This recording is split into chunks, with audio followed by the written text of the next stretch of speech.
What is going on, you guys? My name is Rage, and we are back today with an Age of Apocalypse video guide here for you in terms of how to unlock each and every one of the Horseman characters and how you can proceed to actually unlocking Apocalypse in the 2024 year. Now that we've seen and updated on, what the revisions have been to the Scourges, they're officially live in game now and recurring every 2 weeks.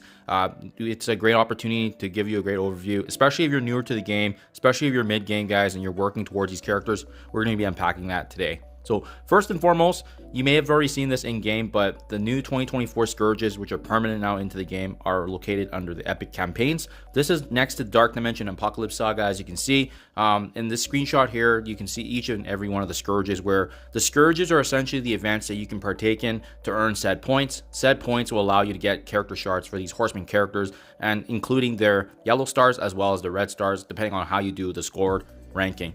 Now, having said that, if you guys did participate this prior to 2024, previously there were ranked rewards where you can generate additional shards upon the conclusion of the event. This is no longer live in the game. Now it's a 1-to-1 conversion. Essentially, whatever score you get are the shards are going to be generating, and it does not reset. The milestone you get currently is the one that's going to be maintained and kept in your account as a record, and the only way to get more additional shards of each of these Horseman characters is to do better in your scored ranking. So in my next slide here, I'll show you guys the details in terms of the milestone. As you can see, essentially you're working towards the shards. The higher the points, the more shards you get, but it's going to be cemented. It does not reset each time the event goes live. Having said that, there's essentially two methods that you can go about in getting a good and decent score ranking here, and it's called the OG method, in my honest opinion, which is the original one, or the skip method. With the OG method, essentially you're building all of the required teams for nodes 5 and nodes 10. Those nodes specifically utilize certain characters that you have to build up for those team levels.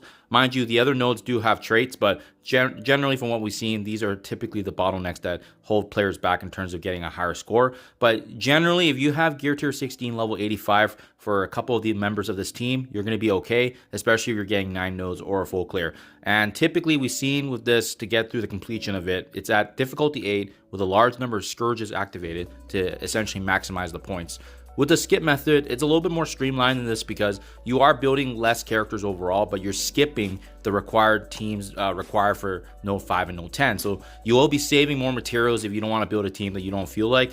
And obviously with this difficulty and skipping those nodes, you're going to need a better and bigger team. So in this case, typically they're gear tier 17, level 90 and beyond, but you only have to finish the 4 nodes in the very beginning, and that way you can actually get the same amount of points as opposed to the OG method. Mind you, the big caveat for this method is the fact that you likely need to be doing this at a much higher difficulty, which results in a higher score with the majority of Scourges also activated. So either way, you get to pick what teams you want to be building and how many nodes you want to be doing, and you can reach your goal at the same way. So there's multiple strategies here to obviously partake in, but it's really what's best for your roster as you're building it up. Obviously, you can balance the two as well. But again, guys, I want to point this out again in the bottom messaging here, is that there's no more ranked rewards. In the past, we've seen that the conclusion of the events awarded you additional bonus shards just for participating. This is no longer the case. The only way you're getting more shards is if you participate and get a higher score than the previous score. And again, this milestone does not reset in your account once you reach that score level. So guys, having said that, the really big news and obviously noticeable for the community was due to the feedback that we provided. All of the envoys, the community vocalizing that it did not make sense for having the original teams being reinvested again, especially if they're no longer part of the meta. So this is a quick infographic here to break down what you need to do. So in the past, right, for example, starting with the left side of Morgan Le Fay's unlock here, you need Web Warriors or Dark Hunters as part of that required node 5 or node 10.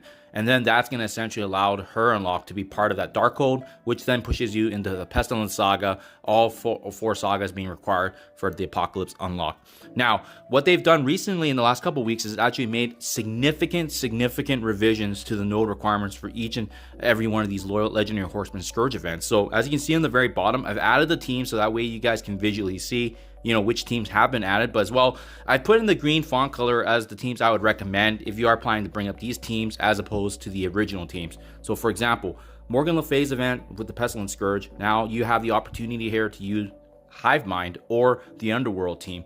Hivemind being part of that new bio raid team, it really does make sense that you're going to be building value, especially for an endgame raid team. And they've done that across the board. For the Famine Scourge here, respectively, for Rogue, we have Infestation, Secret Defenders, New Warriors being added. Secret Defenders and as well as New Warriors are two of the best teams right now in the game in terms of the end game. So the fact that they've added these teams across the board is pretty big. As Guardians kind of got expanded here from the heroes as Guardians that we see for Red Hulk's War Scourge, and then as well for you see Archangel's Death's Scourge here, the villains and Pegasus being very notable additions. And as well, even in the very beginning, I think the exception was that with the Death Scourge, you know, typically what was frustrating was needing minions to be invested in the first 2 nodes. Well, that is no longer the case. Villains can also be used in place of minions on the first 2 nodes. And again, Pegasus and villains both being viable options for nodes 5, for nodes 5 and nodes 10 requirement. So overall, guys, it's been better and easier, and they've given the player base a huge value add in terms of building up teams that are relevant in the meta. And now you can know that your investment is going to be going a long way. And again, going back to this method here, there's a couple ways you can do it, right? You can build them up to a more balanced approach with the OG method, or you can build them big and strong and skip those requirements that we've talked about. But again, they made the teams more relevant, so it just makes it more feasible and valuable. And that way, we're all going to get a much better chance now to maximize on these shards, especially if you're newer to the game, as well as mid-game transitioning to this Age of Apocalypse stage for your account. It's a pretty big, meaningful update.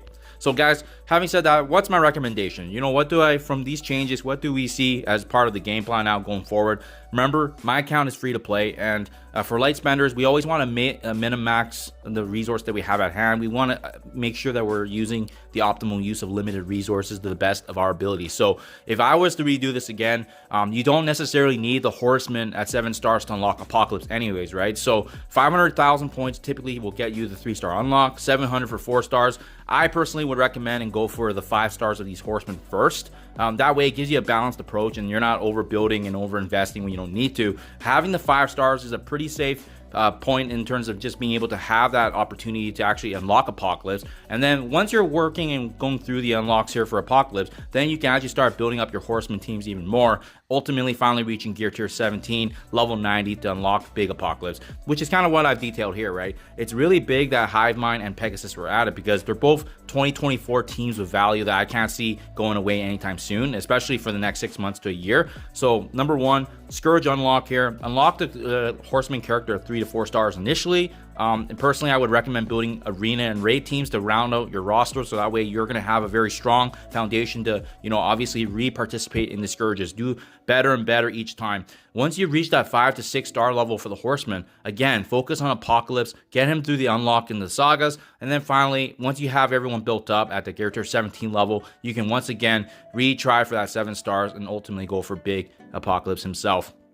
That is what my game plan would be, guys, if I were to restart this game, personally, just going forward and now taking in these changes. So let's not forget, guys, I've already made Scourge guides and Saga guides below, and all my resources linked below. So if you guys are interested, please check them out, as they're really great to see the attack border. But be mindful of the fact that the teams are now going to be outdated because we have these new teams getting added. But what it still remains valuable is the Saga guides, in my opinion, or even if you want to use the Scourge guides that I have made here, just to see the attack order, the enemies to focus on, that obviously can still have value. So hopefully this helps you guys. Hopefully if you just need an attack order, unfortunately I can't revisit the Scourges anymore just because they're not available to be viewed, especially when you have all your Horseman characters at 7 stars.